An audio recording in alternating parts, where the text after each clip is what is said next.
ఇప్పుడు మీరు చూస్తుంది ఎస్ఎస్ఆర్ MP1SL అనే రెసిస్టివిటీమీటర్ లాగర్ కలిపిన ఇన్స్ట్రుమెంట్ అనమాట. దీంట్లో ఏంటంటే కరెంటు పొటెన్షియల్ ఉంటాయి. మనం రెసిస్టివిటీ మోడ్లో పెట్టుకున్నప్పుడు రెసిస్టెన్స్ సర్వే చేసుకోవచ్చు, అలాగే లాగ్ మోడ్లో పెట్టినప్పుడు లాగింగ్ చేసుకోవచ్చు అనమాట.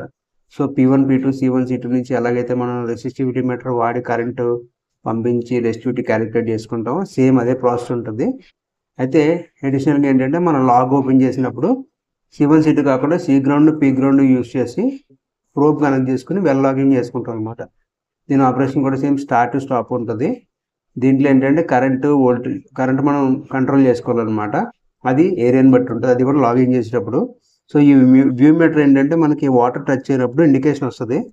అలాగే మెషిన్ కాంటాక్ట్లో ఉందో లేదని తెలుసుకోవడం కోసం అది యూజ్ చేస్తాం అనమాట. ఇప్పుడు జనరల్గా మనం సర్వే చేసినప్పుడు మన డిస్ప్లేలో మనకి రెసిస్టెన్స్ వాల్యూ వస్తుంది. అదే లాగింగ్ చేసినప్పుడు అయితే షార్ట్ నార్మల్, లాంగ్ నార్మల్లో SP వస్తాయి అనమాట. సో ఇది లాగింగ్ అలాగే రెసిస్టివిటీ కలిపి చేసుకోగలిగే ఇన్స్ట్రుమెంట్ SSR MP1SL. దీనికి కూడా 24 hours బ్యాటరీ యూజ్ చేస్తాం. దీనికి వించు, వైరు, కేబుల్ అవన్నీ కూడా ప్రొవైడ్ చేస్తాం అనమాట.